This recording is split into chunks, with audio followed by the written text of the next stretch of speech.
বাংলাদেশের সিনেমা জগতে এইটা একটা ইতিহাস হয়ে থাকবে, যেখানে আমাদের ঢাকাই সিনেমার মেগাস্টার শাকিব খান আপ্রাণ চেষ্টা করে যাচ্ছেন নিজের দিক থেকে, সেখানে কিনা অনন্য মামুন এখনো পর্যন্ত অবহেলা করে যাচ্ছেন দরদ নিয়ে। অনন্য মামুনের একের পর এক অবহেলায় দরদের তরি বাংলাদেশে এই মুহূর্তে ডুবতে বসেছে। শুরুতে প্রচারণা নিয়ে সে গাফিলতি করেছে, এখন এই যে ছোট ছোট ক্লিপ ভাইরাল হচ্ছে, এই ক্লিপগুলো সে কোনোভাবেই আটকাতে পারতেছে না। আর এই না আটকাতে পারার কারণেই বাংলাদেশে মূলত দরদের তরি ডুবতে বসেছে। একজন শাকিব খান, তিনি সিনেমার শুটিং শুরু থেকে এখনো পর্যন্ত যেভাবে সাপোর্ট দিয়ে যাচ্ছেন দরদকে, তা সত্যি আমার চোখে একটা বিরল ঘটনা। এর আগে কখনোই শাকিব খান একটি সিনেমার জন্য এতটা এফোর্ট দিয়েছেন আমি মনে করতে পারতেছি না। সেই শুটিং শুরু থেকে, যখন ভারতের বেনারসে সিনেমার শুটিং শুরু হয়েছিল, তখন শাকিব খান মধ্যরাত, ভোররাত, এমনকি সকাল 6টা পর্যন্ত তিনি শুটিং করেছেন। সারাদিন না খেয়ে, 18 ঘন্টা না খেয়ে একটি শটের জন্য তিনি নিজেকে তৈরি করেছেন। এখনও পর্যন্ত এই যে আগামী 22 নভেম্বর প্রায় 3টি শো, দরদের 3টি শোয়ের টিকিট পুরোটাই কিনে নিয়েছেন শাকিব খানের ব্যবসায়িক প্রতিষ্ঠান হারলেনকে দিয়ে। এই যে শাকিব খানের এই চেষ্টা, শাকিব খান এই যে চেষ্টা করে যাচ্ছেন, এই সব কিছুর মধ্যে জল ঢেলে দিচ্ছেন অনন্য মামুন। আপনারা খেয়াল করে দেখবেন, দরদ মুক্তির আগে থেকেই তিনি খুব একটা প্রচারণা করে নাই। টি সিরিজ নিয়ে আমাদেরকে নানা রকমের ভাওতাবাজি বুঝিয়েছিলেন, যদিও দিন শেষে টি সিরিজের একটি রিজনাল শাখায় গানগুলো মুক্তি দিয়েছেন, কিন্তু ততদিনে অনেক দেরি হয়ে গেছে, গানগুলো খুব একটা সাফল্য পায়নি। আপনারা ঘুরে ঘুরে দেখে আসতে পারেন এই যেই চ্যানেলগুলোতে গান আপলোড পেয়েছে, একটি গানও এখনো পর্যন্ত প্রত্যাশা অনুযায়ী সাফল্য পায়নি। অথচ শাকিব খানের প্রিয়তমা সিনেমার গানগুলো দেখেন, রাজকুমার সিনেমার গানগুলো দেখেন, তুফান সিনেমার গানগুলো দেখেন, এক একটা সিনেমার গান কি পরিমাণ সাফল্য পেয়েছে। একটি সিনেমার গান একটি সিনেমার জন্য কতটা গুরুত্বপূর্ণ, এটা কি মামুন ভাই বোঝেন? আমার মনে হয় তিনি বোঝেন না। কিন্তু শাকিব খান দেখেন, সব কিছু বোঝেন, সব কিছু জানেন, এ কারণেই তিনি তার দিক থেকে সর্বোচ্চ এফোর্ট দিয়েছেন। এখন দেখেন, দরদ পাইরেসির কবলে, বলতেও কষ্ট হচ্ছে, দরদ এই মুহূর্তে পাইরেসির কবলে। মামুন ভাইয়ের খামখেয়ালিপনার কারণে দরদের বিভিন্ন ছোট ছোট ক্লিপ জোড়াতালি দিয়ে পুরো একটা সিনেমা বানিয়ে এখন বিভিন্ন ওয়েবসাইটে ঘুরতেছে। এই ক্লিপ দেখার পর আমরা দরদ যেটা সিনেমা হলে দেখেছি, আমরা দরদ ভরা মন নিয়ে যেভাবে সিনেমা হলের ছবিটা উপভোগ করেছি, এই যে উপভোগ করার জায়গাটা, এটা সিনেমা হলেই একটা পাওয়া যায়। মানে একটা সিনেমাকে উপভোগ করতে গেলে সেটা হলেই উপভোগ করা যায়। আর দরদের মতো যেটা সাইকো থ্রিলার সিনেমা, যেটা থ্রিলার সিনেমা, সেই থ্রিলার সিনেমার যদি ভাই আপনি 5 মিনিট মিস করে ফেলেন, দেখবেন আপনি সব কিছু মিস করে ফেলেছেন। সেখানে কিনা এখন ছোট ছোট জোড়াতালি দিয়ে একেবারে 2 ঘন্টা বা 2 ঘন্টা 20 মিনিটের একটা সিনেমা এখন অনলাইনে ঘুরতেছে। তো এই জোড়াতালি দেওয়া সিনেমা দেখে তো পাবলিক মজা পাবেই না, বরঞ্চ এই দরদ দেখে, মানে এই জোড়াতালি সিনেমা দেখে দর্শকের মনে একটা বিরূপ প্রতিক্রিয়া সৃষ্টি হবে।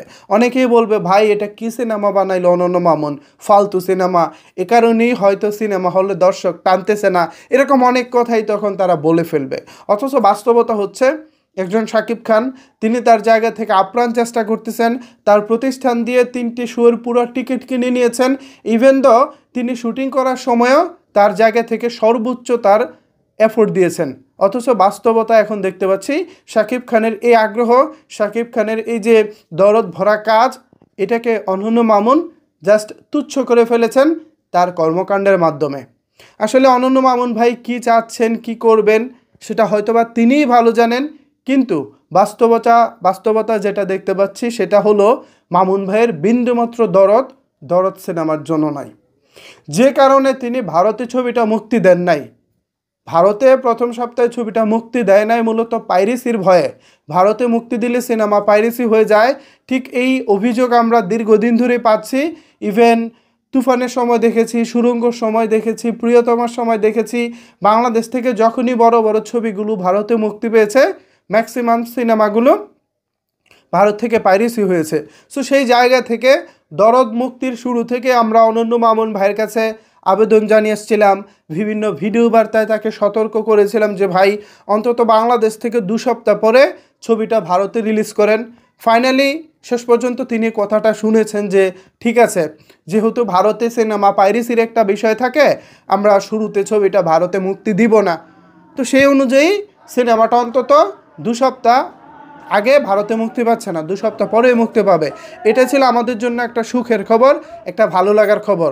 অথচ দেখেন মামুন ভাইয়ের খামখেয়ালিপনায় এখন 10 মিনিট, 12 মিনিট, 20 মিনিট বা 30 মিনিটের ক্লিপ ইউটিউবে ঘুরে বেড়াচ্ছে। এগুলো মামুন ভাই অ্যাকশন নিচ্ছে না। তিনি কিভাবে অ্যাকশন নিতে পারতেন? তিনি অ্যাকশন নিতে পারতেন ছবিটা কপিরাইট করে। ফেসবুক, ইউটিউবের জন্য তিনি ছবিটা কপিরাইট করে রাখতে পারতেন, যেমনটা করা হয়েছিল তুফানের বেলায়।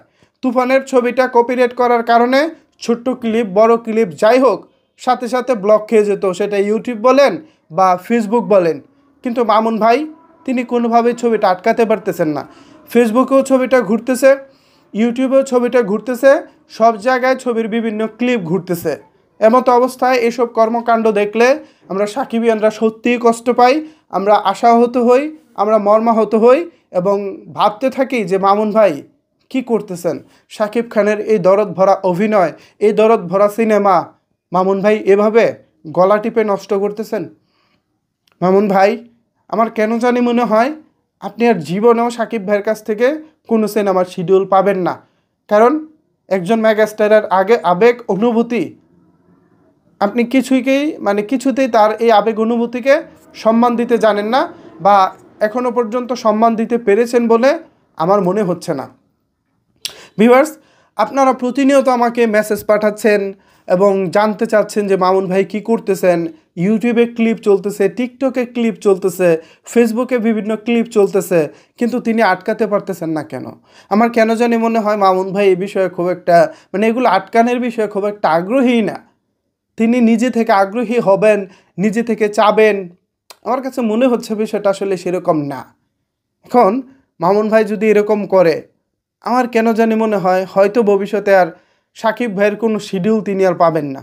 এজ এ নির্মাতা হিসেবে তিনি ভালো হতে পারেন, খারাপ হতে পারেন, সেটা দর্শকরা বিবেচনা করবেন।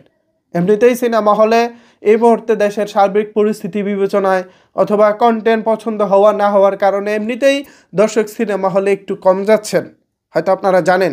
তো সেই জায়গায় যদি এভাবে ছোট ছোট ক্লিপ বা বড় বড় ক্লিপ সেগুলো ছড়িয়ে পড়ে এভাবে, তাহলে দিন শেষে দরদ তো ভাই চাঁদের দেশে চলে যাবে বলেই আমার কেন জানি মনে হচ্ছে। যাই হোক সাকিবিয়ানরা, কথা বলতে বলতে আমার মন খারাপ হয়ে গেছে। দরদের মতো একটি সিনেমার এরকম বেহাল অবস্থা দেখে সত্যি আমি খুব কষ্ট পাচ্ছি, আমি খুব মর্মাহত, আমার মনটা খুবই খারাপ। সাকিবিয়ানরা, এ বিষয়ে যদি আপনাদের কোনো কিছু বলার থাকে তাহলে অবশ্যই সেটি নিচের কমেন্ট বক্সে জানাতে পারেন। ধন্যবাদ সবাইকে সম্পূর্ণ ভিডিওটি দেখার জন্য।